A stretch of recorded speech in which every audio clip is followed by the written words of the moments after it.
Tai kaip jau supratote, tema teatro apolitiškumas šiandien tarp tribūnos ir scenos.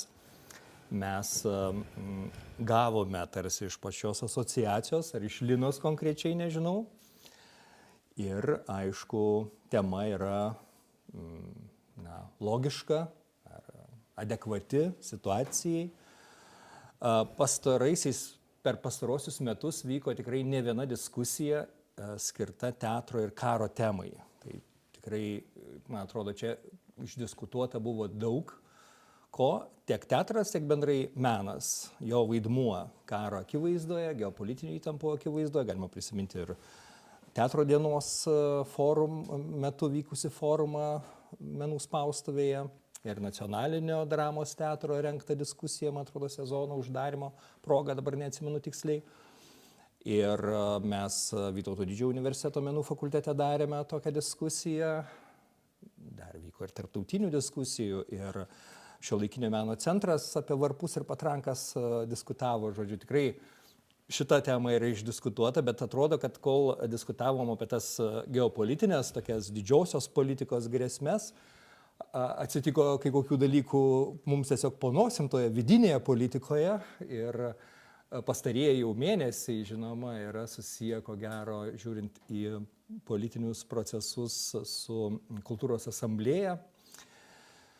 Tai panašu, tai rodo, ko gero, kad visada reikia matyti, turėti galvoje visą politinių problemų spektrą, nuo tarptautinės politikos iki kažkokių vietinių, galbūt netgi savivaldybių lygio politinių procesų. Todėl šiandien ir kviečiu padiskutuoti, žinoma, galėsim paliesti ir tą karo temą, ir manau, kad jinai vis tiek kažkaip iškils čia neišvengiamai, bet gal plačiau šiek tiek pasižiūrėti į tą politinį teatrą, neapsiribojant vien tik tai karo grėsme ar hibridinių karų ir teatro veiksmais to karo akivaizdoje, bet padiskutuoti šiek tiek plačiau. Pati temos formuluotė kviečia tarsi diagnozuoti, nes tas skliausteliuose raidė A tarsi reiškia, kad teatras gali būti politiškas arba apolitiškas, ir šito mes nežinome. Taigi, ar Lietuvos, aš suprantu, kad daugiausia kalbėsim apie Lietuvos vis tik tai teatrą, ar Lietuvos teatras yra politiškas, ar visgi apolitiškas, arba kur link jis gravituoja nuo įsivaizduojamo centro, link tribūnos ar link scenos. Gal tai nėra labai tikslu, bet tarkim taip. Tai pirmasis mano klausimas yra, kokia būtų jūsų diagnozė, kurgi jis gravituoja tas lietuviškas teatras. Jei politinį teatrą apibūdintume, nes mums reikia kažkokio tai bendro sutarimo, bent bendrais tokiais pagrindais, kasgi tas politinis teatras, jei politinį teatrą apibūdintume kaip teatrą, kuris sąmoningai ir atvirai siekia pakeisti status quo arba esamą padėtį. Ta esamą padėtį nusakius kaip nebūtinai kaip tik tai einamosios politikos tokia darbotvarkė, tai yra esamą padėtį, aišku, nusako Seime dominuojanti partija arba koalicijos ir jų diktuojamos kažkokios diktuojama politika. Tai vienas dalykas. Bet kita vertus, esamą politinę padėtį santvarka yra ir lėčiau besikeičiančių politinių mechanizmų ir procesų. Pavyzdžiui, turbūt galima būtų kalbėti, nežinau, apie neoliberalų į kapitalizmą, kokią nors ar laisvą rinką, kuri Lietuvoje yra jau daugmaž 35 metus. Ar galima kalbėti apie dar lėčiau kintančius procesus, tokius kaip koks nors patriarchalizmas, kuris galbūt yra tūkstančius metų jau, ir irgi tai yra dalis tos politinės esamosios padėties. Tai taip pat, aišku, politinis teatras tada turėtų, jeigu jis siekia pakeisti tą esamą padėtį, turėtų tai daryti, ko gero, atvirai, nes, aišku, galime įsivaizduoti, kad bet koks spektaklis kažkokiam žmogui kažkur pasąmoniai daro kažkokį poveikį, kuris gali pasireikšti nenuspėjamai, taip pat ir kažkokiais politiniais veiksmais. Bet čia tada mes atsidurtum tokia labai neapibrėžtoje zonoje. Galbūt vis tik tai turėtume kalbėti apie teatrą, kuris atvirai, sąmoningai siekia ir tos status quo kaitos ir galbūt siekia kaip pirminio savo efekto, pirminio savo poveikio. Kitaip tariant, kai žiūrovams tas politiškumas yra patiekiamas kaip pagrindinis patiekalas, o ne tik tai kaip kažkoks desertas. Taigi, ar Lietuvoje yra teatro, kurių kūrėjus ir auditorijas motyvuoja poreikis keisti esamą politinę padėtį, jūsų nuomonė, ir kiek jo yra, kad galėtume nustatyti, kiek jo yra, ko gero reikėtų su kažko palyginti. Tai galbūt galima būtų palyginti su kitom šalim, su kitų šalių teatru, teatrinėmis kultūromis, arba palyginti su kuria nors praeities dešimtmečiu. Ir kvieščiau taip pat pateikti pavyzdžių. Kad nereikėtų čia, gal noriu paklausti, kas norėtų pirmas atsakyti?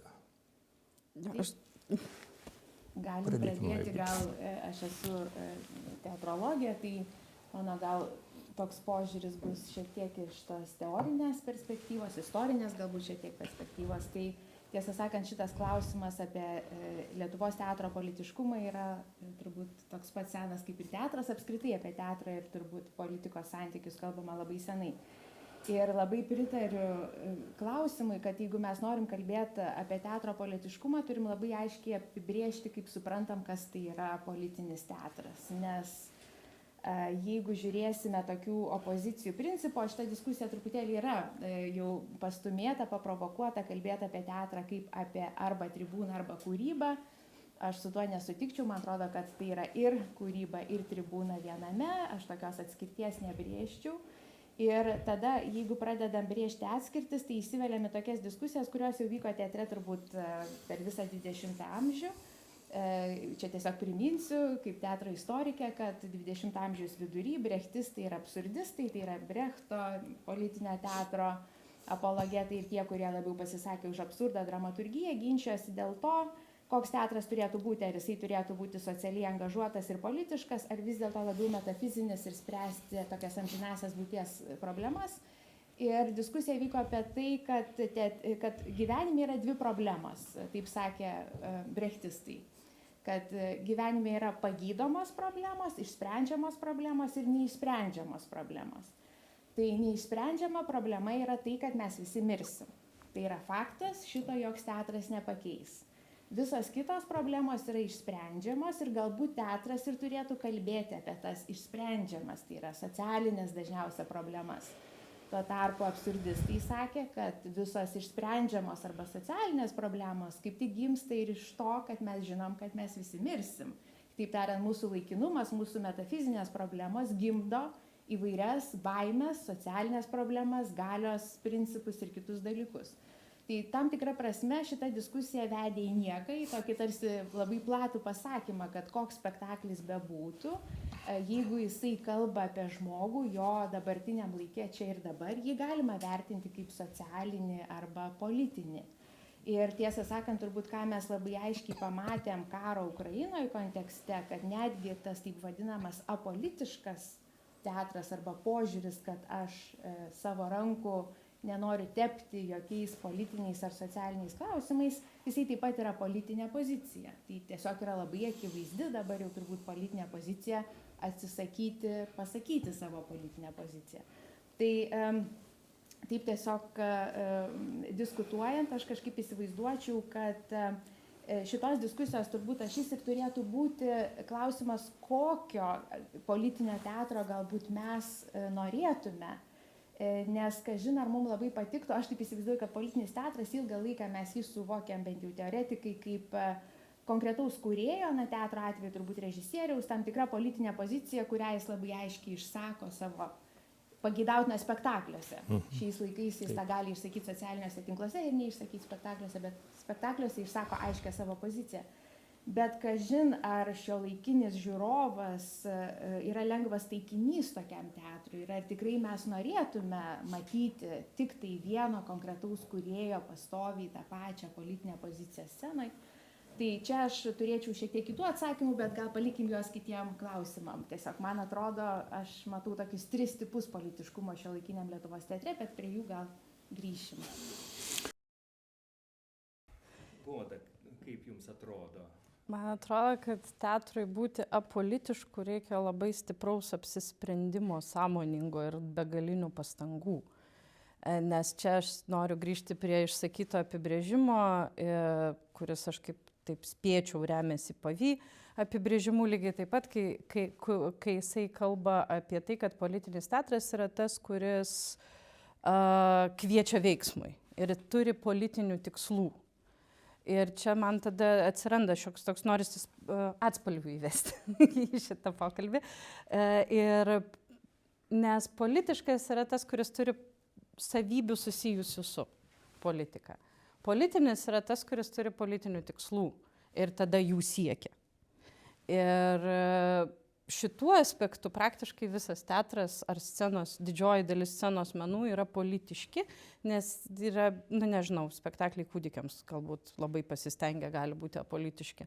Bet iš tiesų yra labai mažai spektaklių, kuriuose mes galėtume neįžvelgti tam tikros pozicijos, net tarkim kokia nors Princesių sala. Spektaklis teigia labai aiškias lyčių normas ir labai aiškius geopolitinius įsitikinimus, kurie, nors spektaklis yra vaikams, ar ne, ir jie ten yra labai aiškus, labai ryškus ir byloja apie tam tikrą pasaulio vaizdą, kuris yra teigiamas, ar ne. Tai tas nors nebando pakeisti pasaulio, bet bando laikytis senesnės pasaulio versijos, tarkim, šituo konkrečiu atveju, nes prašėt pavyzdžių. O visais kitais atvejais teatras, kuris, ypač dramos teatras, kuris pats gimė iš politinės arenos, senovės Graikijoje, tai jam iš tiesų reikia labai daug pastangų, kad jis atsikratytų toje prigimtyje slypinčio politiškumo ir poreikio diskutuoti visuomeniai svarbiais klausimais, kokie jie bebūtų, ar apimantis visą sociumą, ar kažkokią konkrečią grupę, ar net ir lyčių klausimus, net ir tame kontekste. Tai manau, kad o tokio teatro, kuris yra grinai politinis, kuris turi tam tikrus konkrečius politinius tikslus, kurie turi būti nemažesnio konkretumo negu kad savo kelia tie patys politikai, tai taip jo nėra daug, bet jis vėlgi jo prireikia tam tikrais periodais. Nes kai šnekam apie Brechtą ir epinį teatrą, tai yra labai konkretaus istorinio, politinio, aštraus periodo teatras, kuris turėjo savo kelti tuos tikslus, geopolitiniam ir bebręstančio karo kontekstuose. Tai aš manau, kad labai sunku to politiškumo išvengti. Kitas dalykas, kad sąmoningo politikavimo mūsų teatre nėra daug ir turim daug citatų iš mūsų režisierių, kurie neigia politinio teatro egzistavimą kaip meninę formą. Čia Jonas Vaitkus ir Cezaris Graužinis ir dar galima ne vieną paminėti pasisakiusius. Ta tema, aišku, ne šitam dešimtmetį, bet vis dėlto. Ačiū.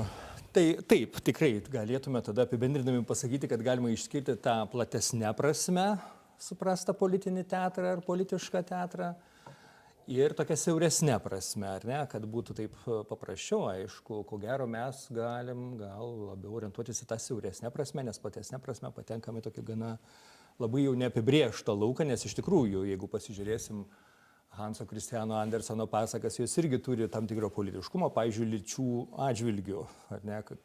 Tai čia, žinai, mes tada labai toli nueitume ir bet kur tą politiškumą išvelgtume, tai galbūt tokia siauresnė prasme, vat kas formuoja tokia. Kaip, Aleksandrai, jums atrodo? Man atrodo, kad ką tik Godos paminėtas žodis kontekstas, jis iš tikrųjų nulėmė labai daug ir aš gal iš labai praktinės pusės žiūrėdamas į politinio teatro klausimą įžvelgiu ir savo paties, ir savo kolegų kūryboje, gal pirmiausia remsiu savo paties patirtimi, tai būtų sąžiningiau, kad tuo daugiau politinio teatro elementų mano kūryboje, kuo aštriau aš pats jaučiu kontekstą, politinį kontekstą, kuriame atsiduriu. Nes kai jūs savo kalbos pradžioje paminėjote karą, tai faktas, kad visi mes labai aštriai tai išgyvenom, bet aš jaučiausi vis tiek pažįstantis jį pernelik menkai, kad aš galėčiau tiksliai, aiškiai apie tai kalbėti ir ne tik apie tai kalbėti, bet aš netgi jaučiausi ne iki galo jį pažįstantis, ne iki galo jį suvokiantis ir nepaisant to, jis jau pradėjo vienaip ar kitaip reikštis tam tikruose spektakliuose. Galbūt vėliau atsiradę tokie vis ryškėjantis tironų užgimstančių Europoje, Amerikoje, pas mus čia Lietuvoje atvejai, jie irgi paskatino tam tikrus sprendimus, nežinau, vat būtent tada tapo aišku, kad reikia imtis Makbeto ir tyrinėti tirono likimą ir jo įtaką visuomeniai. Tačiau, kai nutiko įvykiai, kurie palėtė konkrečiai mūsų kultūros bendruomenę Lietuvoje, tuo metu aš kaip tik dariau spektaklį Pilėnai, Alytaus dramos teatre. Ir rašiau pjesę ir iš tikrųjų jau turėjau pirmąjį juodraštį baigtą, bet visi tie įvykiai jie paskatino išmesti, nežinau, 80% teksto ir rašyti iš naujo. Ir aktoriams vėl repetuoti ir mokytis iš naujo, nes iš esmės pakito optika ir žvilgsnis į tai, ką reiškia ginti savo teritoriją, tai, ką reiškia likti be kažkieno iš ankstinio pažado padėti, kai mes būsime puolami. Tai reiškia stovėti taip, kaip mokam, vardan to, kuo tikime. Ir vietoj herojinės, epinės istorijos apie didvyriškus Pilėnų gynėjus, mano atveju pradėjo gimti istorija apie likimo valiai paliktus žmonės, apie civilius, ne tik karius, kurie liko užrakinti tarp savo pilies sienų, kurie yra puolami ir kuriem pagalba nei ten iš Vilniaus vadų, nei iš kur nors kitur neateina ir kurie turi tarpusavio nesutarimų ir nežino, kaip apsiginti prieš tą baisią jėgą, kurie ateina. Ir faktas, kad tuomet spektaklis prisipildo, nejučia prisipildo beveik memais tapusiomis, prisipildo frazėmis, kurios tapo memais mūsų kasdienybėje, kaip kad nesureikšminkim ir, nežinau, sudegusi raudona roželė ir taip toliau, ir taip toliau. Ir aš kažkuriuo metu net pats pradėjau šiek tiek nerimauti, matydamas, kiek daug akivaizdžių politinio lauko elementų atsiranda scenoje. Bet galop nutariau, kad nieko su to nepadarysiu. Tai, kas jaudina mane kasdienybėje, tai išeina ir į sceną. Ir kol dalykai buvo, galbūt aplinka buvo kitokia, ir mano dėmesio fokusas tiesiog kaip žmogaus buvo kitur, tol ir nepolitiniai dalykai vyravo scenoje, spektakliuose, kurias kuriau. Bet šiuo atveju, man atrodo, būtų netgi melas prieš save patį po repeticijų atiduoti visą savo dėmesį, širdį ir laiką tam, kad stebėtum vietos politinį lauką, o repeticijų metu kažkaip jį braukti, stumti iš scenos ir kurti apie kažką kitką. Juolab, kad turiu labai liūdną, nemalonų pavyzdį savo paties šeimoje. Mano visa giminė yra iš Rusijos ir Rusijoje turiu krikšto tėvą, mano dėdę, kuris yra tapytojas ir su kuriuo daugelį metų bandydavau vis kelt Rusijos režimo klausimus. Ir jis visada sakydavo, kad jis gyvena provincijoje, taip jis mato, kad tai nėra gerai, bet jis užsiima savo tapybą, beržai, upės ir laukai. Ir visą tai tikrai estetiškai gražu, bet jis stengiasi atsiduoti kūrybai ir atsitraukti nuo tos purvinos politikos. O šiandien, kai vyksta šitas siaubingas karas, ir kai jam teko savo paties 3 sūnus slėpti nuo to, kad jie nebūtų paimti į kariuomenę ir nebūtų išsiųsti į Ukrainą, šiandien jis jau sako, kad dabar jau jis negali nieko padaryti. Gal ir nebegali, bet buvo laikas, kai galėjo. Ir aš nenoriu šiandien susitelkti tik į savo kūrybą ar kažkokius kitus asmeninių interesų lauko veiklas. Ir laukti, kol aš jau nebegalėsiu nieko padaryti. Dėl to aš manau, kad tiesiog kitokios galimybės nėra, kaip nešti politiką į sceną. Ačiū, Aleksandrai. Iš tikrųjų, gera pastaba dėl to konteksto. Aišku, kad kontekstas tiek iš menininko, tiek menininką turbūt priverčia įsitraukti į politiką labiau, tiek ir žiūrovus, netgi jeigu jūs nekurtumėte to, žiūrovai įžiūrėtų daugiau politikos. Man atrodo, tam tikrose politinėse aplinkybėse žiūrovai išaštrina tam tikrą savo jautrumą politinėms temoms ir išvelgės net ten, kur jų galbūt ir nėra. Kaip, sakykime, sovietmečio visuomenė buvo įpratinta tai daryti, jie tiesiog buvo išsiugdę bet kokiam Hamleto sakiny išvelgti ten politinės gelmes. Kita vertus, tai norisi paklausti tada apie tą kontekstą, sakykime, jeigu lygintume, pavyzdžiui, kaip minėjau, su kokiam kitom šalim, kad ir, pavyzdžiui, su Vokietija, kokio nors Berlynu arba Münchenu, ne? Ir tai ten tiesiog kai kuriuose gal teatruose, nu čia aš neturiu kompetencijos kalbėti apie visą, bet tam tikrose teatruose ten jaučiasi, kad tas kontekstas yra visą laiką ir jisai yra labai labai įtemptas ir jis labai aktyvus.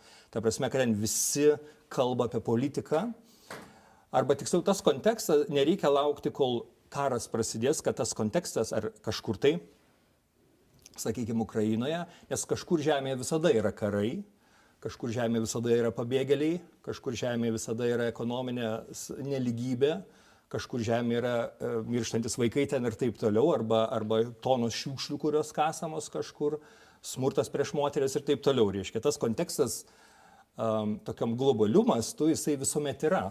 Ir tas tada, sakykime, Vokietijoje matosi, kad ir menininkai, ir publika visuomet yra tame kontekste. Ir todėl ten viskas labai greit politizuojasi.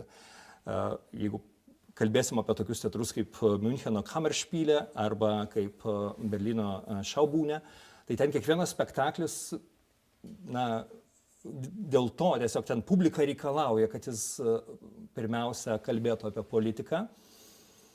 Ir netgi tokie paprasti dalykai, kaip kokia nors kavinė teatro, ten nebus šiaip kavinė, kur tu kavos gali atsigerti, ten vadinsis kaip nors Habibi kiosk, bus susitikimą tarp kultūrų erdvė. Kavos gėrimas Vokietijos teatre nėra kavos gėrimas, tai yra politinis pareiškimas praktiškai.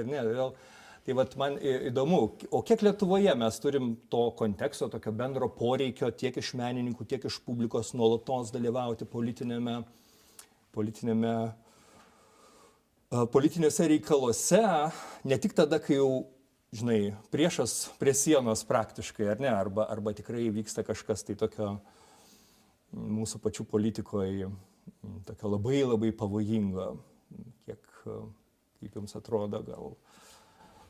Aš gal trumpai atsakyčiau tą klausimą. Man atrodo, visą tai yra gan natūraliai ateina į teatrą tuo metu, jeigu visuomenė arba bent jau ta visuomenės dalis, kurie ir eina kaip žiūrovai į teatrą arba ateina kurti ir dirbti teatre, jeigu jų dėmesio lauke iš principo yra politiniai veiksmai, jeigu jiems rūpi tai, kas vyksta aplinkui, jeigu jie apie tai galvoja, bendraudami su kolegomis prie kavos, natūralu, kad tai ateis ir į teatrą. Man atrodo, šiandien Lietuvos nacionalinis dramos teatras tikrai yra jau kelerius metus yra gražus pavyzdys to, kad ten tikrai daug politinio teatro.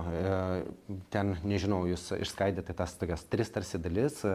Aš matau ten kiekvienos iš tų dalių arba kiekvieno elemento apraiškų ir tikrai man atrodo, kad tiek to teatro kūrėjai, darbuotojai, tiek ir žiūrovai yra tie, kuriems svarbu stebėti tai, kokiame kontekste mes šiandien gyvename, atliepti tai, kame gyvename.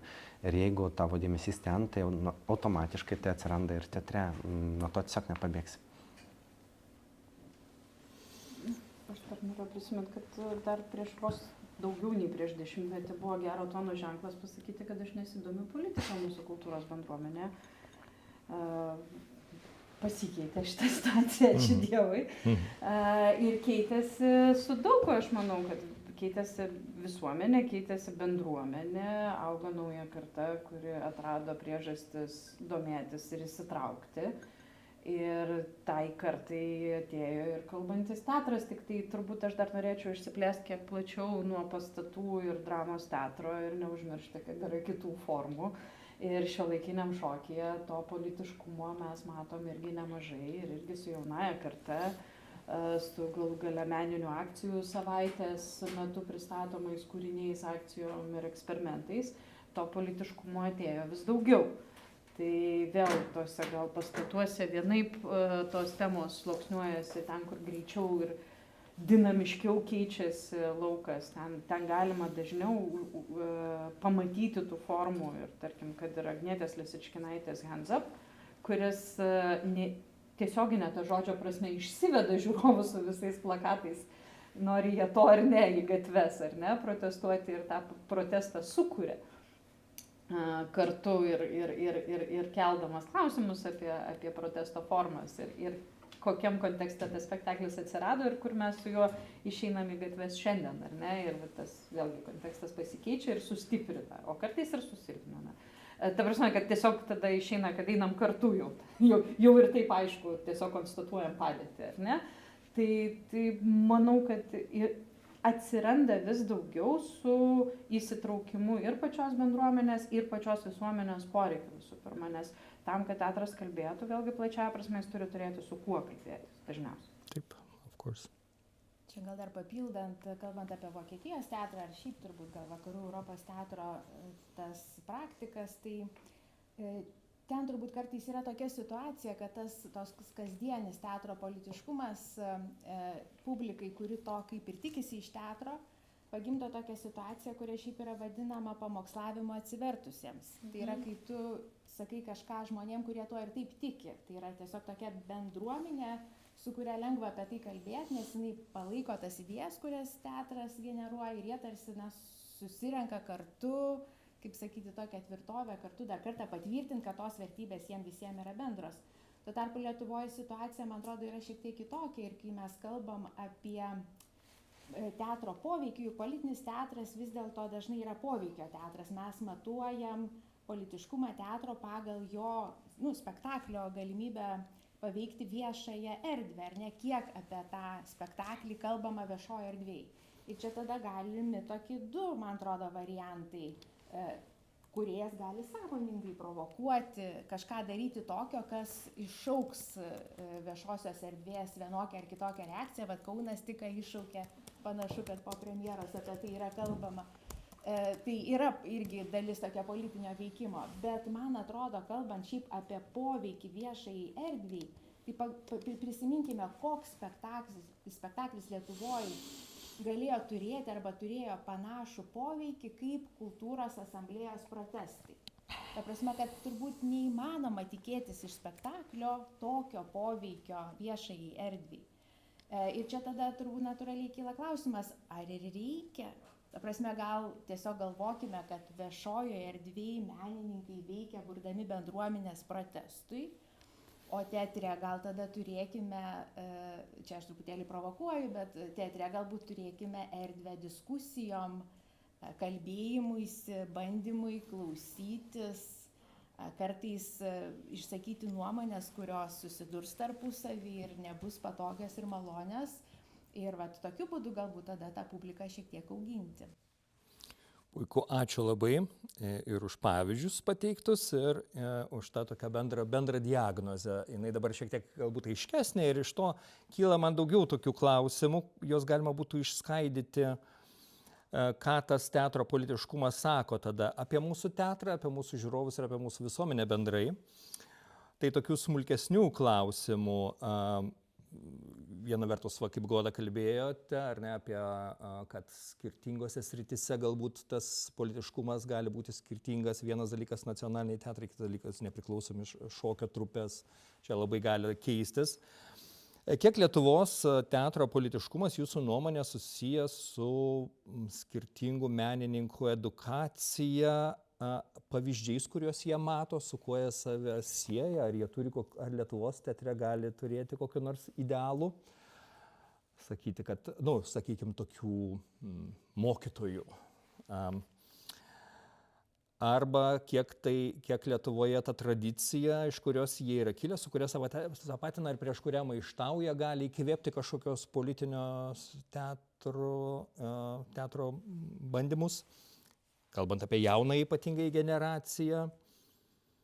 Ir jeigu kaip jūs Goda sakote, kad daugėja to politinio teatro, tai ar tai susiję jūsų nuomonė su edukacija? Čia, aišku, jūs to edukacijai dalyvaujate dar ir be to tiesiog net žodžio prasme. Tai ar tai susiję su edukacija? Ar jaunuosius mūsų menininkus kas nors moko, galbūt meno edukacijų ypatingai, na, bet aišku ir teorinė prasme, kas yra tas politinis teatras, koks jis gali būti? Ar sako, jūs turite, žinai, kažkaip... Ką girdi menininkai mūsų auditorijose ir laboratorijose, nežinau, workshopuose? Aš jau priklausau tai jaunai menininkų kategorijai, bet aš netgi tais laikais, kai dar pats studijavau, jau tuo metu pirmą kartą išgirdau taip apie tai, kad egzistuoja vakaruose politinis teatras, nors ne tik. Mes žinoma, kad turėjome galimybę susipažinti ten ir su Šėpos teatru ir taip toliau, tai tie pavyzdžiai egzistavo ir Lietuvoje. Tačiau tokie galbūt ryškiausiai įspūdžiai susiformavo ne tiek vaidybos paskaitose, ne režisūros paskaitose, bet gal labiau teatro istorijos. Ir ten teko pamatyti tiek Lietuvos, bet žinoma, žymiai daugiau užsienio politinio teatro pavyzdžių. Ir jie kažkiek formuoja, jie kažkiek suteikia bent jau galimybių persvarstyti, kaip tu nori kalbėti, apie ką, kokią estetinę formą ir kokiamis temomis. Ar šiandien to mokoma taip pat? Taip, mokoma. Ar tai yra pagrindinė kažkokia linija? Matyt, ne. Tai, kad dar prieš dešimtmetį buvo įprasta sakyti arba netgi kažkaip išdidžiai mes tardavome, mes, tai kalbu plačiai apie kultūros bendruomenę, aišku, ne apie visus joje atskirus individus egzistuojančius, tardavome, kad esame apolitiški, tai neprideda mums galimybių jaunai kartai semtis pavyzdžių politiškumo. Tačiau užsienio pavyzdžiai, ko gero, taip pat Lietuvoje yra festivaliai, Sirenos ir kiti, kuriuose mes turėjome galimybę ir gyvai stebėti politinio teatro pavyzdžių. Ir taip, matyt, kad pirmieji tai pradėjo daryti būtent gal tiek šiuolaikinio šokio, tiek ir teatro, bet nevyriausybinėse organizacijose kūrentys menininkai, kurie gal greičiau reaguoja į pasaulinius pokyčius, į pasaulyje vykstančius pokyčius. Aš ir pats save atsimenu, kad ilgą laiką nuoširdžiai taip galvojau ir iš tiesų gal net ir dabar iš dalies taip galvoju, nors tai jau keičiasi, kad teatre aš tiesiog net neturiu tiek įrankių suspėti paskui tą laviną politinių naujienų ir kol aš reflektuoju įvykį, kol aš rašau pjesę, kol aš ją režisuoju, jau tas įvykis tampa niekam nebeaktualus. Ir tai yra galbūt problema, kai tu bandai tom įprastom priemonėm sukurti įprastą spektaklį, kuris reikalauja gana didelio laiko tarpo tam, kad tu tai padarytum. Ir tu matai, kad viskas, traukinys nuvažiavo, panorama suspėjo padaryti gerokai didesnį poveikį visuomenį, negu tu su tuo spektakliu, su ta tema.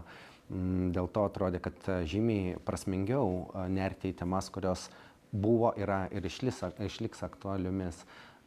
Tačiau yra įvairių formų, kurių tu gali imtis. Kartais tau gal iš tikrųjų nereikia gaminti pusę metų scenografijos, galbūt tu gali pasitelkti kitas formas ir nekelti kažkokių ambicijų padaryti spektaklį būtinai didžiojoje scenoje, vieno iš nacionalinių Lietuvos teatrų.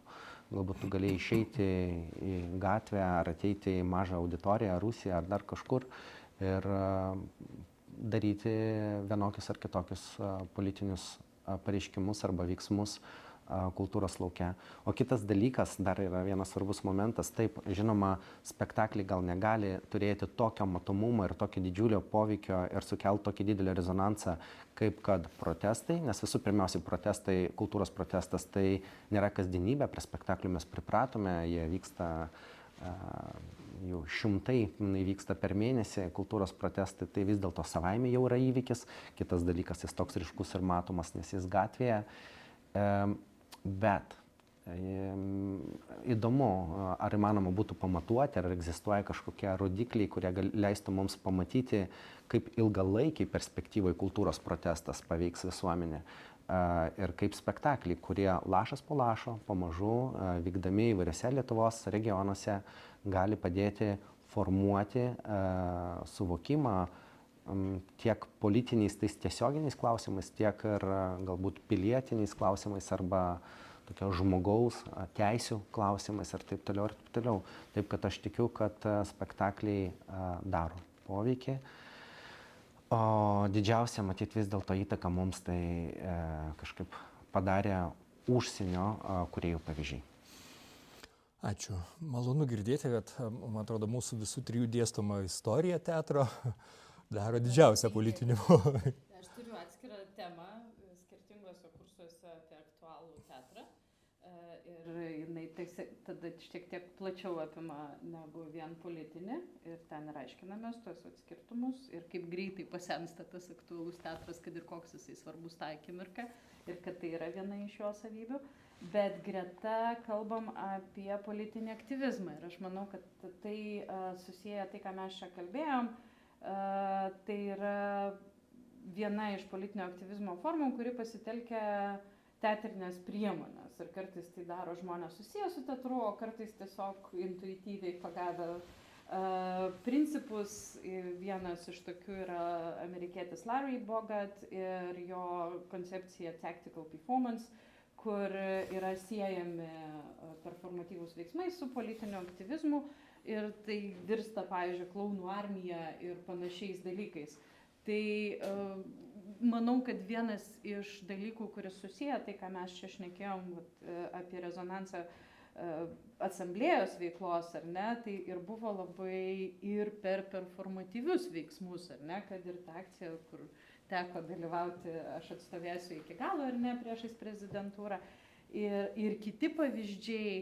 Tuo pačiu metu, jeigu, kadangi kalbėjom apie karą, tai tie performatyvūs veiksmai, kurie buvo atliekami reaguojant į plataus masto karo veiksmus Ukrainoje ir prie Vokietijos ambasados, ir prie Prancūzijos ambasadorius, ir galų gale prie Rusijos ambasados, jie jau ir sujungia tą ar performanso, ar teatro formas, ar ne, su aktyvizmu, ir taip jie turėjo didelį, bent jau šalies mastu, ambasadų neklausiant, bet bent jau bendruomenės mastu, šalies mastu turėjo didelį rezonansą, ten, kur ir susijungia tie du dalykai.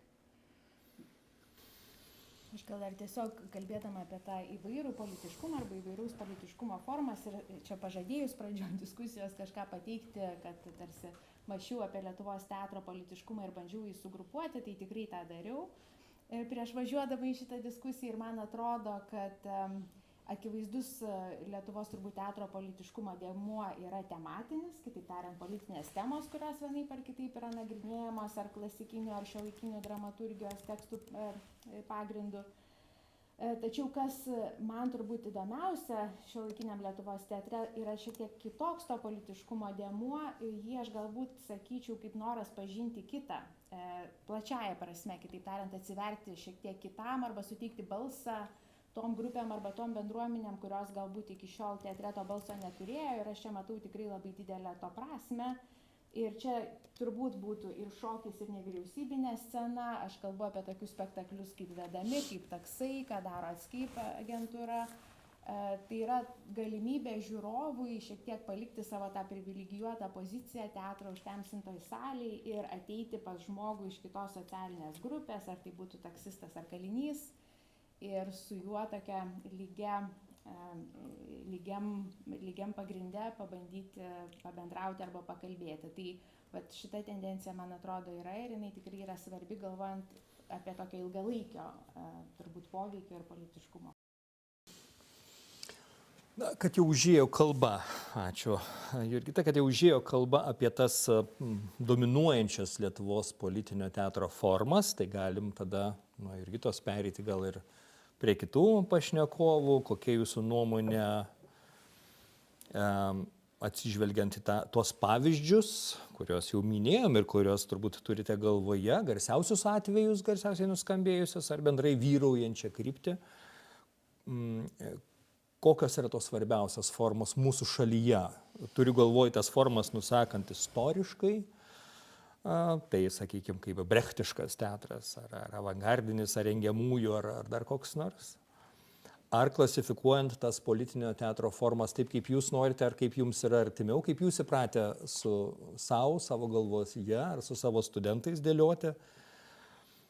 Sakykime, koks nors reflektyvus yra ir intervencionistinis, gali būti vienas iš variantų. Ar pagal santykių su publika ir žiūrovais, kaip gali būti labiau pedagoginis, ar bendruomeninis, interaktyvus, ar dar koks nors. Kaip jums atrodo, koks yra tas? Nustatėm, kad tokio teatro, ačiū Dievui, yra Lietuvoje, jau pasitvirtinom, tai kaip jūsų nuomonė, kokia ta forma dominuoja, jau Jurgitos girdėjom kaip ir versija, ar koks vertingiausias, ar jūsų nuomonė, ką mes turim Lietuvoje tokio, arba ko neturim, aišku. Man atrodo, kad tų grinųjų formų gana mažai turim, jau visai grinųjų, kur apibrėžimą atitinkančių visą apimtim, nes tada jau tokiais, jeigu iš dramos teatro, tai pavieniais atvejais. Visiškai vos net ten Šėpa, tada koks nors Agniaus Jankevičiaus maršrutas, kur man atrodo, kad vienas tokių kartais pražiūrimų pavyzdžių, bet jisai vienas iš retų, kuris turėjo labai tikslų ir trumpai grojantį tikslą politinį, pasisakyti konkretaus kandidato konkrečių rinkimų išvakarėse klausimų.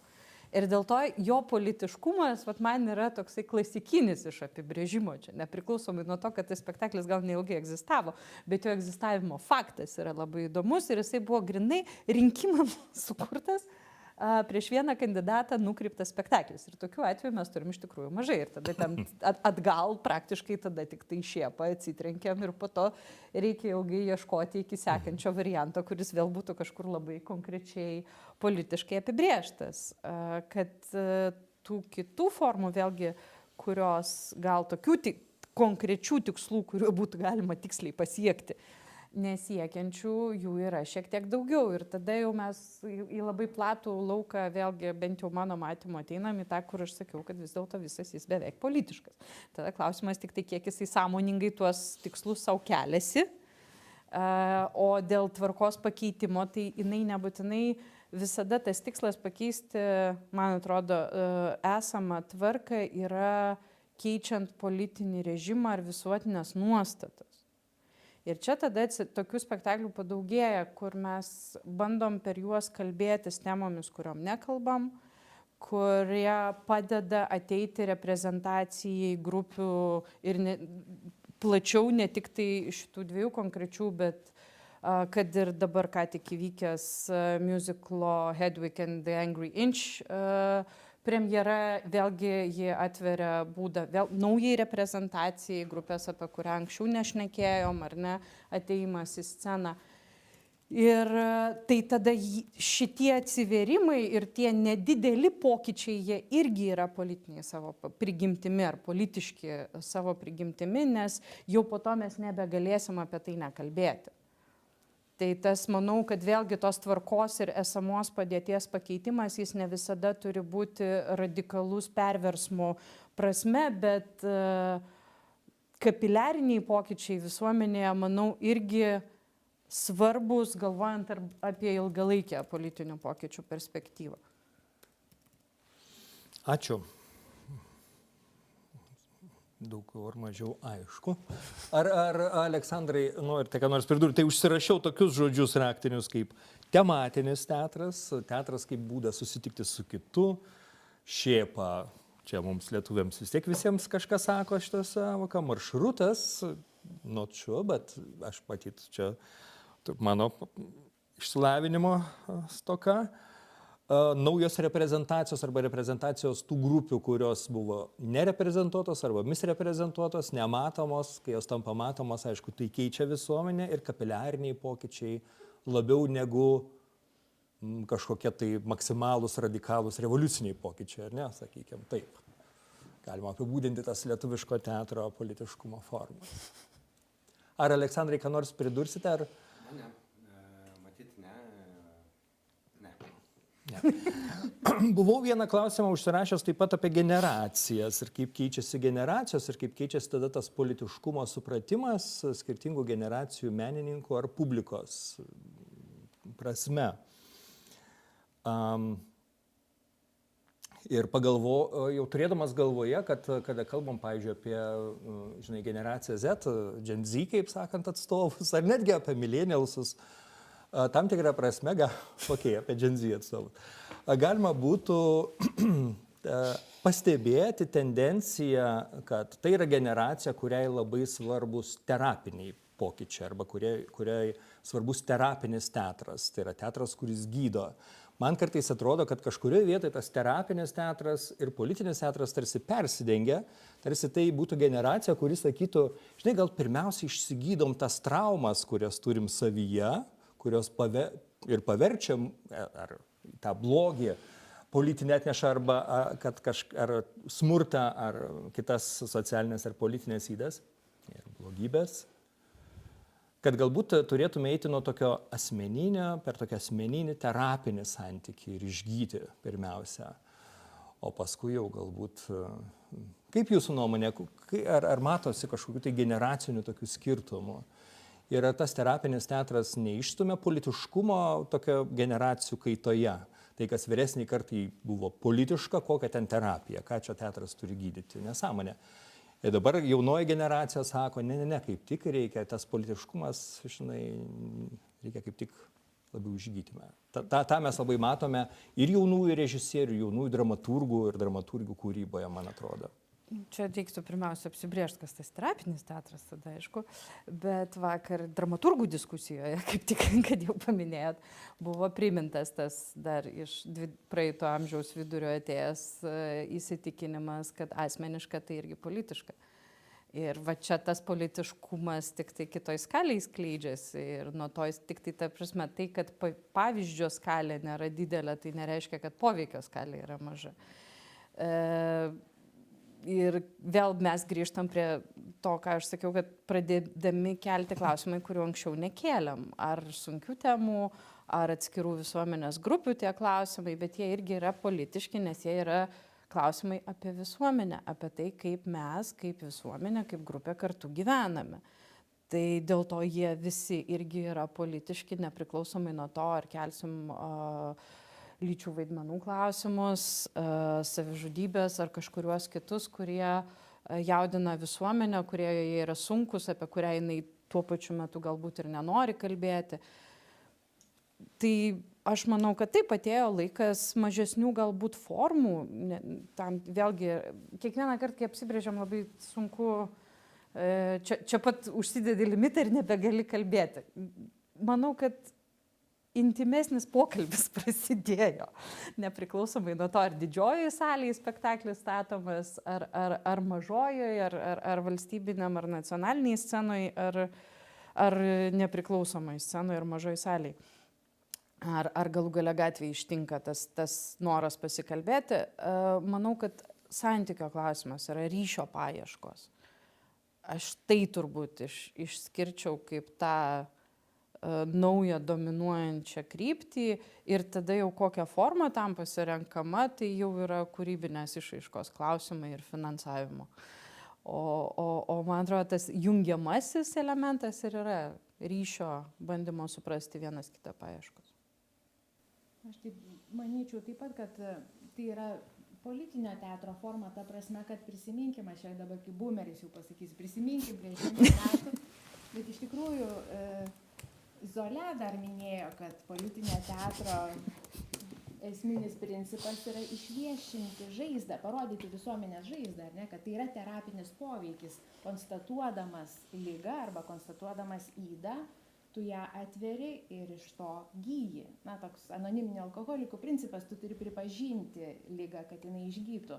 Ar visuomeninė liga, ar asmeninė liga, čia jau yra tik tai skalės klausimas, kaip Goda sako. Tai aš manyčiau, kad tai yra tas pats požiūris, kad mes teatre turim konstatuoti ir parodyti problemą, ar ta problema yra labiau asmeninio, ar kažkokio tai visuomeninio principo. Ir tada jau, jeigu visuomenė visi kartu, bendruomenė, žiūrovų ir aktorių kartu pamato, kad tai yra yda problema, kažkokia tai politinė ar socialinė, tai jau yra žingsnis į gijimą arba bent jau žingsnis į pripažinimą, kad tokia problema egzistuoja. Tai taip, tai gali būti vienas iš turbūt politinio veikimo būdų, tik tai aišku klausimas, kiek jisai šiuolaikiniai visuomeniai yra visapimantis ar galintis apjungti, o kiek jis vis dėlto labiau galbūt yra polarizuojantis ir tam tikrą prasme skaldantis, nes mes jau čia pradedam kalbėti apie kartas ir skirtumus ir tokius visokius dalykus.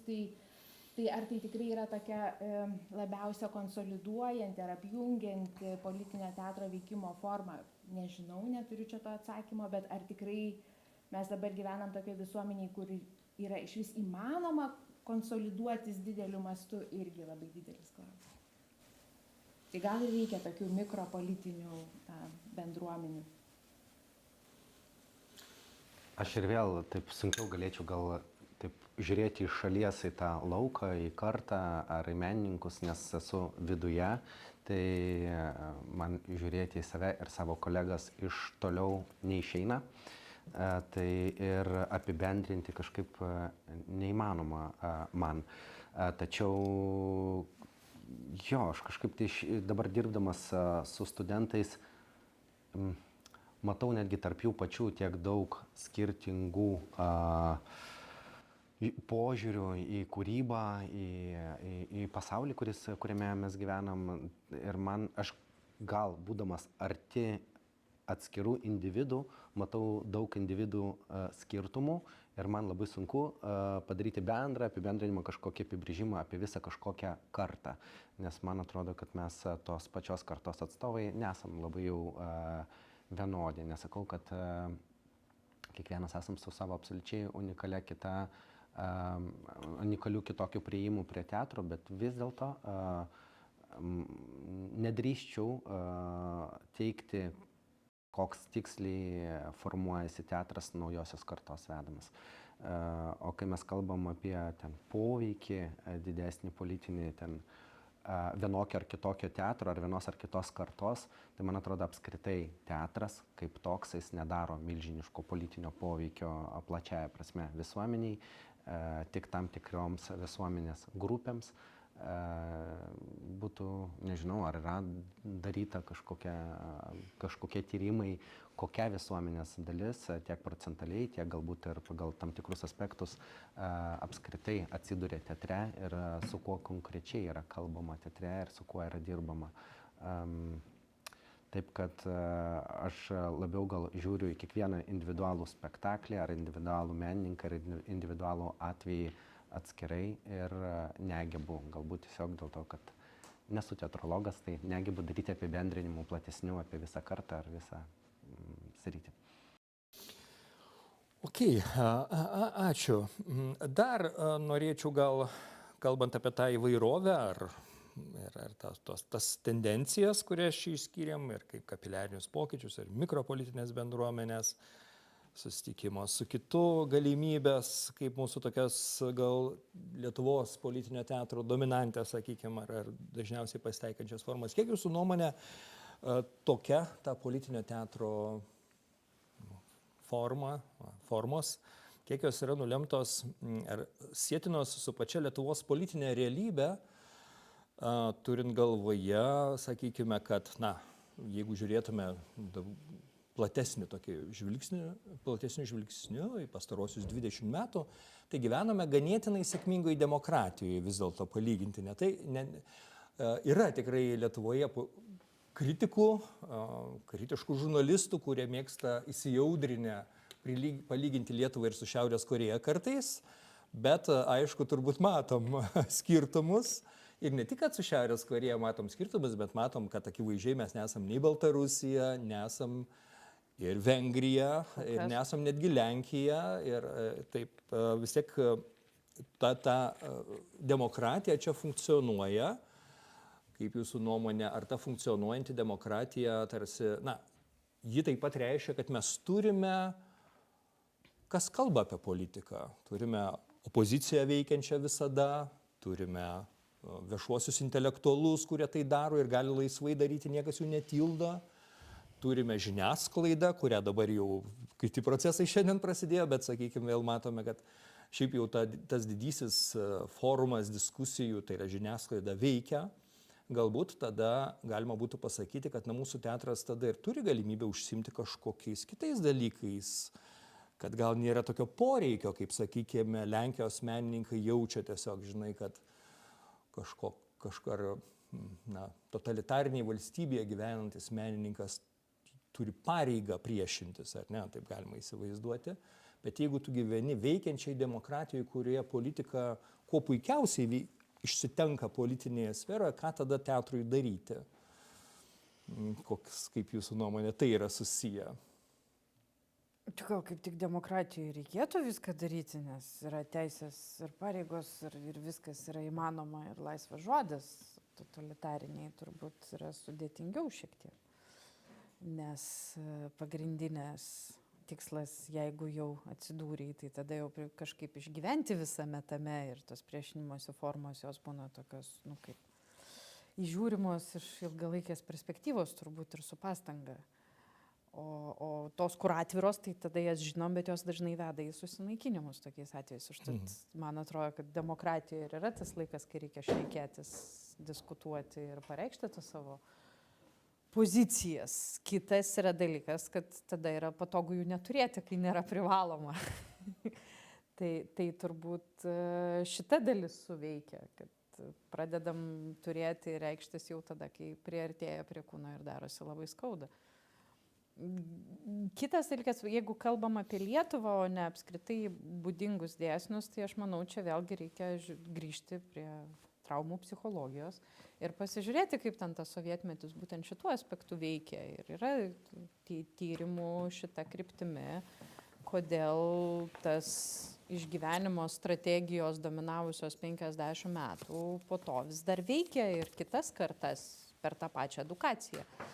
Ir tas politiškumo neigimas ilgus demokratinius dešimtmečius, pirmus du, jis, manau, vis tiek yra susijęs su tuo, kaip politika, politiškumas, politiniai pareiškimai, su kuo jie asocijavosi. Viena vertus su agitpropu ir ta primesta sovietinė pozicija ir tas visas, kad politika nešvarus dalykas kažkoks, kurio reikia vengti. Ir kita vertus, čia pat buvo grėsmė su tais pareiškimais ir tokio ir ambivalentiškumo ir netgi prieštarų tokių akivaizdžių galima matyti ir tuo laiku kūrusių menininkų ir tebekūrusių po nepriklausomybės ir formuluotėse, ir pareiškimuose ir tai yra turbūt natūralu, nes tas perėjimas iš to totalitarinio režimo į visišką demokratiją tiems, kurie pergyvena abu etapus, yra ypatingai sudėtingas. Bet čia pat reikia suprasti ir tai, kad tai yra tie, kurie perduoda ir savo matymą per edukaciją, nes taip mes išgyvenam ir dalinamės. Ir tuo pačiu ateina tas abejonės klausimas. Ir aš manau, kad dabar tų politinių apraiškų šiuolaikiniam teatre mes galbūt galim matyti daugiau vienaip ar kitaip. Dėl to, kad atsirado tas išsilaisvinimo momentas, vėlgi jaunesnėse kartose, jie tikrai daug laisvesni, jie laisviau mąsto ir kai klausėt, kaip ateina jiems mintis ten vienos ar kitos kažkokios, man atrodo, kad jiems tiesiog jos ateina. Jos pagaliau tiesiog ateina ir tada atsiranda vienos ar kitos meninės priemonės jas įgyvendinti.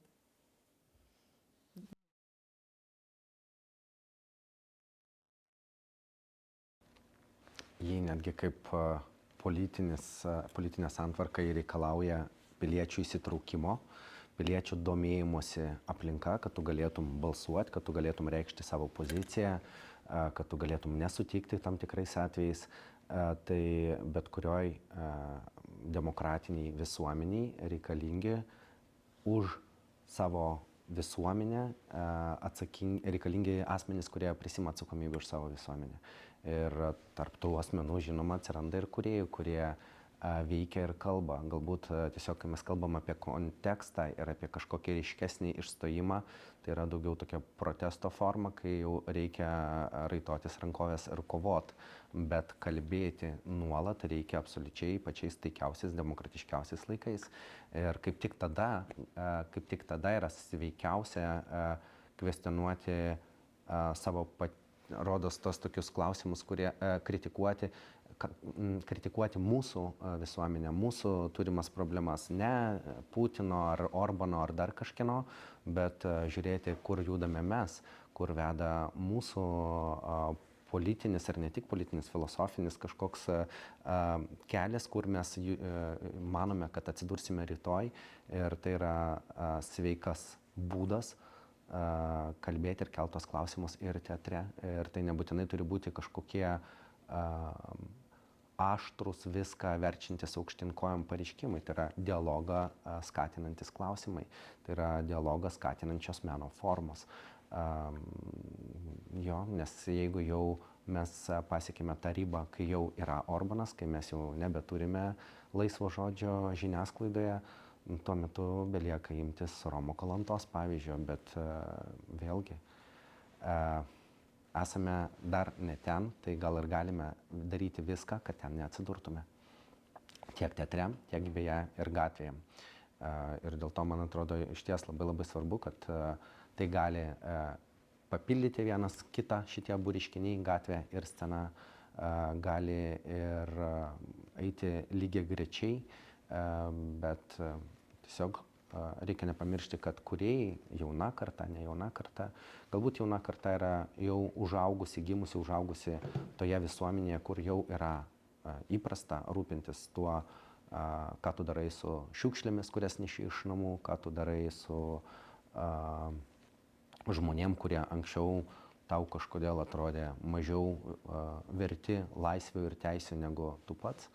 Ką tu darai savo gyvenime, tu tą neši vėlgi ir sceną. Tai nėra netgi teisingai išmokyta kažkur, tiesiog tai yra tavo gyvenimas ir jis natūraliai atsispindi scenoje. Tai jeigu mes šiandien galėtume konstatuoti, kad jaunoji teatro kūrėjų karta yra politiškesnė, tai tuo pačiu mes reiškia turėtume sakyti, kad jie iš principo labiau galvoja ir rūpinasi pasauliu, kuriame jie gyvena, tiesiog kaip žmonės. Ir tai yra labai gražu.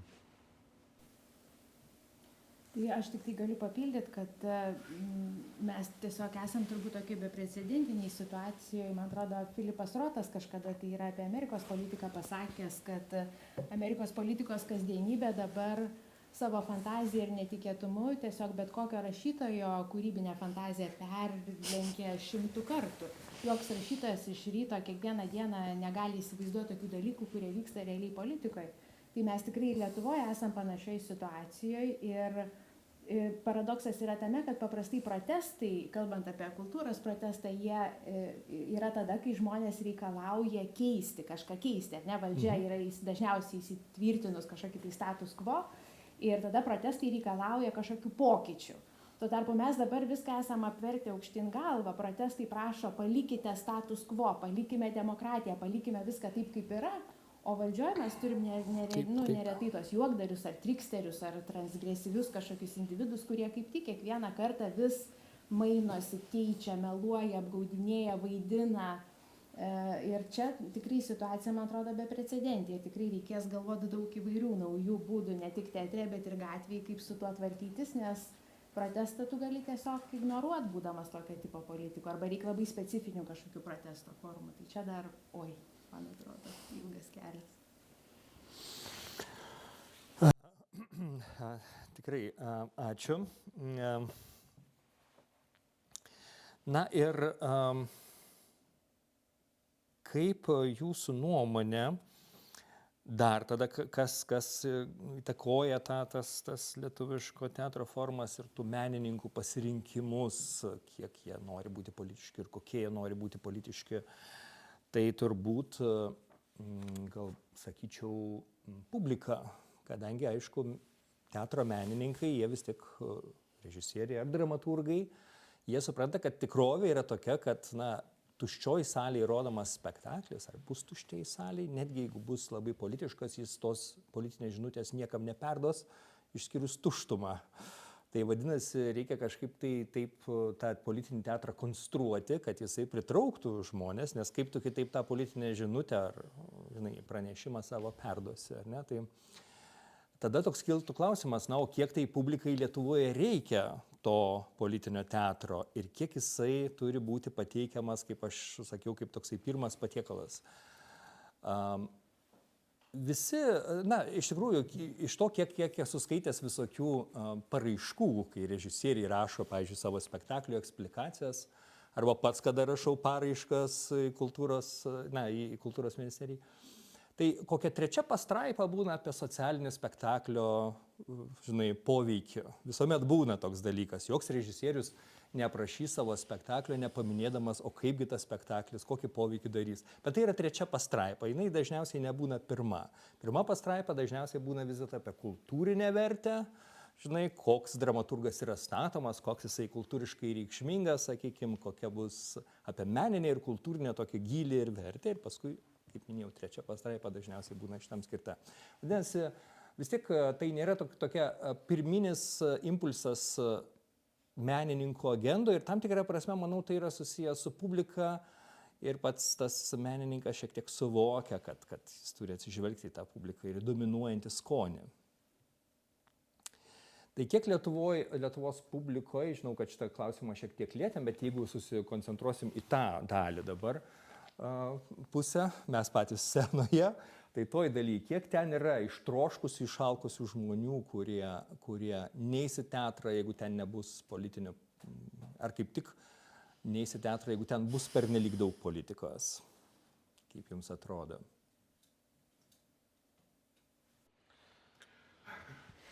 Aš labai nemėgstu daryti tokių didelių apibendrinimų apie didelę grupę žmonių, nes ir ypač aš galiu pateikti vieną pavyzdį, kuris griaus kaip tik šitą mintį, kad publikai to galbūt nereikia arba kad tai privalo būti trečioj pastraipai. Man teko neseniai pildyti paraišką, kur tai atsidūrė pačioj pirmoj pastraipai, būtent socialinis poveikis bendruomeniai ir pateiksiu labai konkretų pavyzdį. Anykščiai. Aš pradėjau kurti Anykščiuose ir pradėjau tyrinėti Anykščių lauką iš principo, tą kraštą ir ką mes dažniausiai prisiminame, kokias asmenybės, kai kalbam apie Anykščius. Tai taip, tai būna kultūros žmonės, kultūros atstovai, bet jie praktiškai visada yra vyrai. Baranauskas, Biliūnas ir mes vardysim, jų yra daug. Ir man tapo įdomu, o kokius Anykščius ir kaip mes juos galėtume pažinti, jeigu mes vis dėlto remtumėmės ne tik tais jau pripažintais, iškiliais vyrais menininkais. Ir mes surinkome nedidelę grupę aktorių ir dramaturgė prisijungia ir tai yra išskirtinai moterų komanda ir jos keliauja pas ten gyvenančias Anykščių krašte moteris, kaimuose, vienkiemiuose gyvenančias moteris ir bando pažinti Anykščius ir Anykščių kraštą, kalbėdamos ir klausydamosis tų moterų pasakojimų.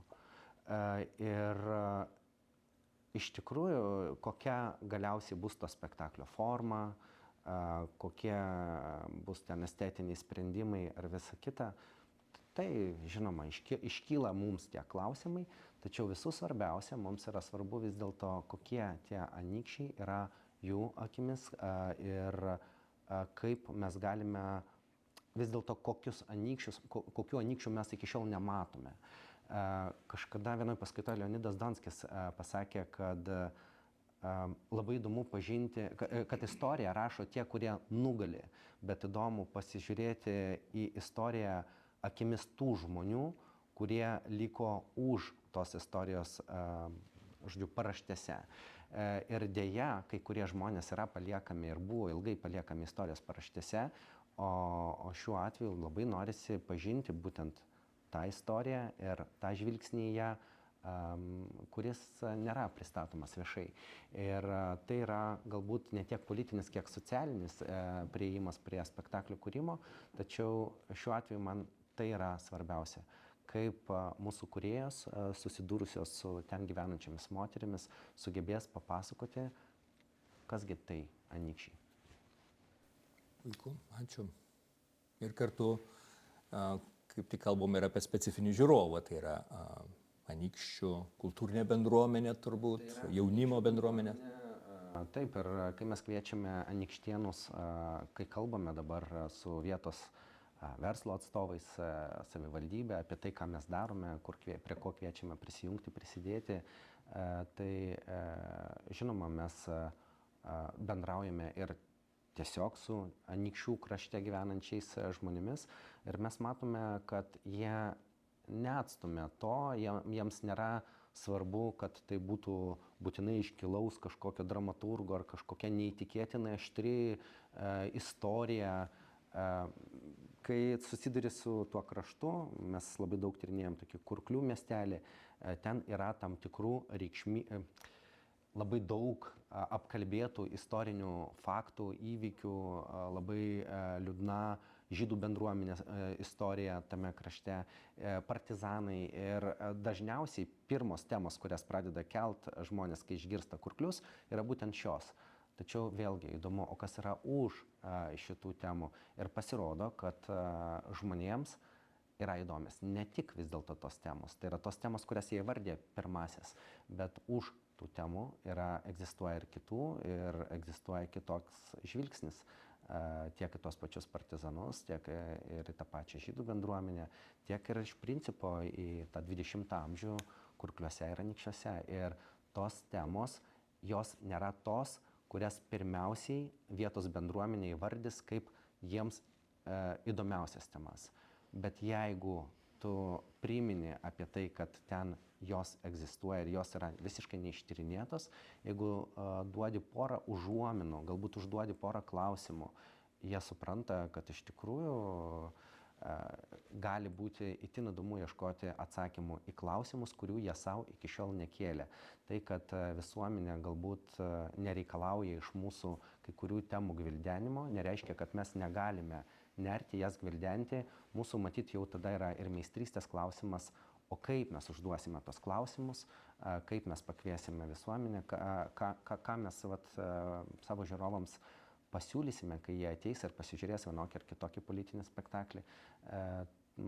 Nebūtinai mes turime eiti jiems iš paskos, mes galime juos pakviesti ir juos sudominti ir jie patys gali nustebti, kad jiems yra įdomios temos, apie kurias jie iki tol negalvoja, kad jiems yra įdomios visuomenės grupės, apie kurias jie galbūt net negalvoja, kad jiems yra gali būti svarbus klausimai, kurių jie iki šiol savo neužduodavo.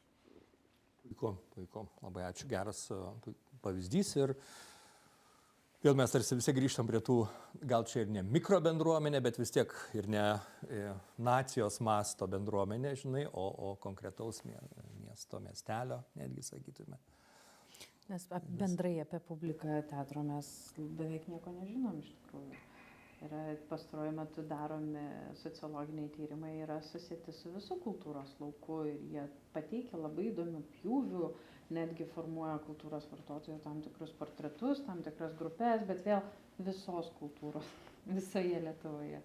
Ir galim matyti pjūvius vėlgi ir regionais, lygiai taip pat ar ne mažesnių bendruomenių, bet vėl šnekam apie kultūros produktus. O kai šnekam apie teatrą, mes taigi dar susisiaurinam netgi nuo scenos meno. Ir tada tikrai aš bijau, kad mes niekas tiksliai nežinom, nebent kažkuris teatras konkrečiai pasidaro savo sociologinį tyrimą, bet tam dažniausiai neturim nei lėšų, nei laiko, nei personalo. Ir mes tikrai mažai žinom. Užtat atsakyti klausimą, ko nori ir ko nenori publika, vieną vakarą susirink žmonės su viena nuotaika, kita su kita, manau, ne vienas aktorius, ne vienas atlikėjas gali tą paliudyti.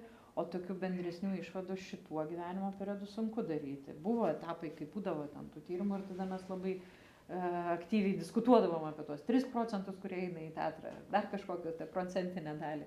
O dabar tų tyrimų jau kuris laikas nebuvo, grinai teatro publikos ir manau, kad labai sunku būtų spėti.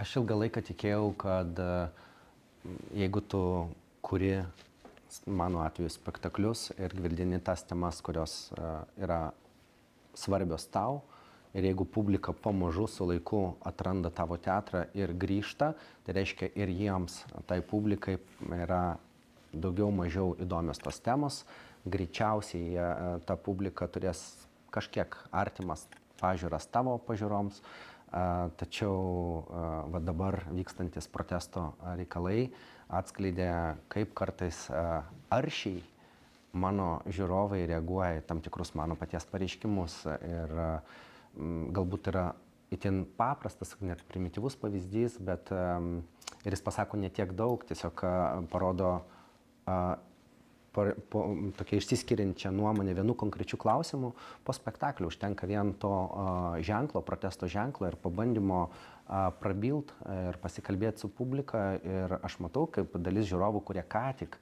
plojo, atsistoja, jie tiesiog jau burnodami palieka salę kuo greičiau, kad tik neatsidurtų šiame veiksme, kuomet mes kalbame apie tai, kokias bėdas matome mūsų politikoje. Ir aš matau, kaip žiūrovai, kurie mane vakar dar gyrė, šiandien jau visai kitaip atsiliepia. Ir neseniai buvo vienas spektaklis, tas pats Pilėnai Varėnoje. Ir viena mano pažįstama žiūrovė, kuri gyvena ten, pasakojo, kaip po spektaklio, po to, kai įvyko dar po spektaklio ir mūsų tam tikras išstojimas, kai Varėnoje žmonės, jie visi vieni kitus iš matymų pažįsta, tai labai nedidelis miestelis. Ir sako, buvo labai įdomu ir net neįprasta, netikėta pamatyti, kaip aršiai kai kurie sureagavo į mūsų protesto veiksmą. Ir sako, mes patys ne visi, vieni apie kitus žinojame, kaip žiūrime konkrečiai šiuo klausimu, koks yra mūsų požiūris. Bet čia yra tik vienas klausimas, spektakliuose paliečiama žymiai daugiau, tai kažkam dėl to labai sudėtinga žinoti, kokie tie žmonės ateina ir žiūri.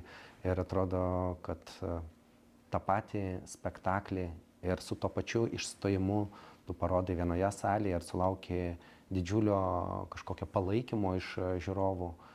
Ir tu jau beveik įtiki, kad visi čia susirinkę mąsto panašiai, gal net nėra prasmės apie tai ir taip jau šaukti nuo scenos, bet staiga tu atsiduri gal netgi tam pačiam teatre, bet jau kitą vakarą ir žiūrėk, tu sulauki visai kitokių reakcijų. Tai publika labai įvairiai, labai man apskritai nepatinka labai skirtingus žiūrovus pakišti po vienu pavadinimu publiką, tarsi uždedant jiems etiketę ir dar įsivaizduojant, kad jie būtinai turi kažkokias panašias pažiūras ar pozicijas. Tai tikrai žodis publika, man atrodo, gal yra netgi vienas iš tokių tinkamiausių, dėl to, kad tas public reiškia grupę žmonių, kurie pasižymi nuomonę įvairovę. Ir kadangi jau vis tiek Aleksandras, mes jau judam link pabaigos, Aleksandras užkalbėjo apie kultūros asamblėją, tai noriu ir pabaigti diskusiją, paminėdamas ir kultūros asamblėją. Ir priminti praeitą savaitę pasirodžiusi profesoriaus Andriaus Bielskio straipsnį, tokio kaip jau žinoma Lietuvos kairioje, kuris, kaip Aleksandras sakė, kad nemėgsta apibrėžti tos publikos, tai jisai apibrėžė visą kultūros bendruomenę, tame tarpe ir teatro menininkus, vartotojus teatro, teatrų darbuotojus ir visus, kurie dalyvauja asamblėjoje. Ir tame straipsnėje profesorius, taip sakyčiau, iš tokios šiek tiek galios pozicijos, aš daugmaž paaiškinsiu, kas jūs esate iš tikrųjų, parašė, kad jis akivaizdžiai mato, jog visi teatro ar kultūros šiuo atveju bendrai, tie dalyviai ir kūrėjai įgarsina jau egzistuojančią būtent tą status quo, tai yra tą hegemoninę poziciją, kuri ir taip yra dominuojanti absoliučiai. Ir kad tą hegemoninę poziciją lengva apibūdinti kaip centro dešinės poziciją. Tai yra centro dešinė daugmaž tokia ne per daug radikalus konservatizmas, su šiek tiek patriarchalizmo, su šiek tiek galbūt antiimigracinės politikos ir dar prie to, ko gero, laisvosios rinkos tokia ideologija. Ją galima identifikuoti, kad visi tos asamblėjos atstovai, tarsi choras, įgarsina būtent šią politinę poziciją. Kitaip tariant, jis savo tekste tarsi teigia, kad iš tikrųjų tokių kažkokių tai revoliucijos, pokyčių iniciatorių tarp tų kultūros asamblėjos žmonių ir nėra iš viso. Tai norėjau paklausti, kaip jums atrodo, gal jūs norėtumėt kaip nors sureaguoti į tokį vieną iš paskutinių viešų diskusijų apie susijusių su kultūros asamblėjos veikla. Kadangi aš pats esu kultūros asamblėje, tai esu subjektyvus ir tuo mane galima bus apkaltinti po šito mano pasisakymo, bet tuo pačiu čia nėra Bielskio, tai labai sudėtinga turėti polemiką su žmogum, kurio čia nėra, bet vis dėlto paskaičius tą straipsnį galima nesunkiai pamatyti, kad pavyzdžiai, kuriais jis remiasi ir tas kairioji pusė, kurią jis gina, visa tai yra, jis remiasi netgi ir asmenybėmis, kurios negyvena šiandien, tai yra toks, sakyčiau, gana jau tapęs konservatyvę kairę pusę, tai, ką jis deklaruoja ir apibrėžimai, kuriuos jis naudoja. Ir vat, man atrodo, jis kaip tik ir bando sudėti viską į labai tokias aiškias lentynėlės, tokias, kokios patinka jam. Apibrėžimas apskritai, kas yra politiškumas, kairė dešinė, būtinas priskirimas save vienai ir kitai pusiai. Man tai tiesiog atrodo suprimityvinimas apskritai temos, sudedant ją į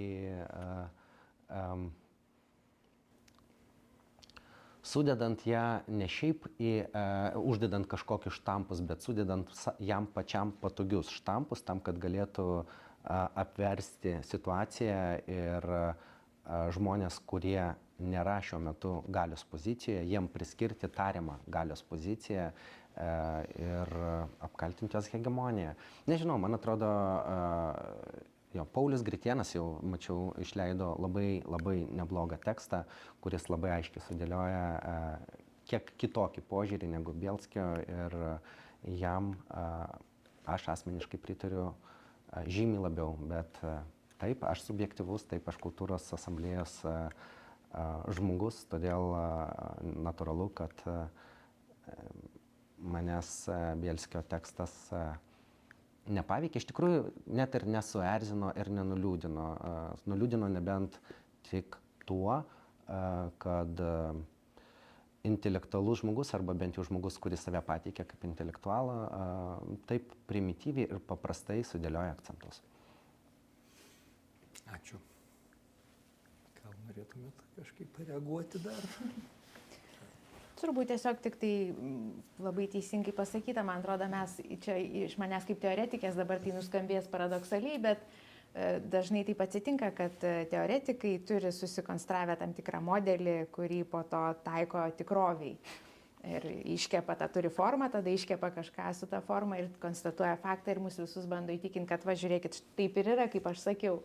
Tai iš tikrųjų taip ko gero nevyksta ir man atrodo, kad aš taip tik tai bandyčiau spėti, kodėl taip atsitinka, ta prasme, kodėl šitų konkrečių atveju gal taip atsitiko.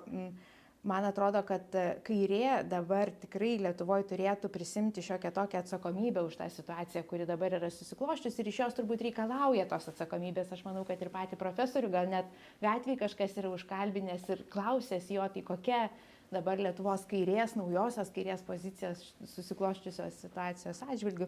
Ir ko gero jis tiesiog bando kažkaip iš tos situacijos, iš tos atsakomybės, pateisindamas save, bandyti kažkaip išsisukti. Aš straipsnio neskaičiau, komentuoti negaliu, bet iš principo man kaip ne politologijai visada buvo klausimas, kur Lietuvoje prasideda ir baigėsi kairė ir kodėl jos dešinė turi priešingai būdingų savybių, negu man vadovėliai pasakojo. Arba kai bandai su kolegom skandinavais susišnekėti, kuri politinė partija pas mus kokią poziciją atstovauja, tai va ten tada susiduri, kad nors ir be politologinio išsilavinimo, kad vis dėlto mūsų tie apibrėžimai ne visai atitinka prigimti to, kas šiaip turima omeny dažniausiai tokiais atvejais, o kairės aš šiaip seniai esu pasigedus šitoj šalyje. Bet man yra įdomus kitas reiškinys, kad kai kultūros bendruomenė, kai teatro kūrėjai ar teatro bendruomenė ar ne didesnė grupė pradeda aktyviau ir ilgiau reaguoti į tam tikrus visuomeninius arba politinius reiškinius, arba aštriai sureaguoja kažkokią konkrečią situaciją, staiga ateina tokie nepamatuoti reikalavimai atgal, arba politologinių žinių, arba politinio apsisprendimo. Staiga, nors prieš tai sakė, tai kur jūsų nuomonė, ir tada ta nuomonė iškyla, yra pareiškiama ir padedama ant stalo, ne, blogai jūsų nuomonė, jūs politologiškai netiksliai suformulavot. Tai čia vienas, arba tada cit, ne jūsų reikalas, kaip ten, nežinau, koks nors nacionalinis teatras savo laiku Ibseno citatom Vilniaus miestą apklijavo ir tada sakė, kaip jūs drįstate, čia negalima tokių pareiškimų mėtyti, nors nieko nebuvo, tiesiog klasikos citatos ant plakatų. Tai yra šita, ir man labiau tas atvejis šito konkretaus straipsnio neskaičiau, girdėjau kitus pasisakymus, spėjau, kad jie bus susiję.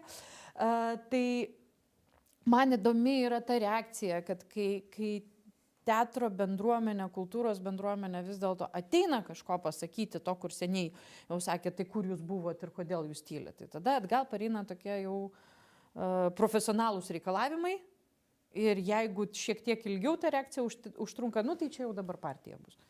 Bet tai nėra vieninteliai veikimo viešoje erdvėje būdai ir nėra vienintelės formos ir vieninteliai tikslai, o net jeigu tai tiesą sakant, nėra nusikaltimas. Demokratija. Na ką, aš galiu pasakyti, kad aš irgi linkęs tikrovę nuolatos subrukti į savo susikurtas schemas, turiu tą lygą kaip toks šiek tiek teoretikas, bet geriausias vaistas nuo šitos lygos yra gyva diskusija, kurios metu, kaip ir šiandien, pamatai daugiau galimų perspektyvų, išgirsti visokių sąvokų ir pamatai situaciją iš kitų kampų, kitais kampais netgi sakyčiau. Tai ačiū labai Jums už šitą galimybę šiandien. Dėkui.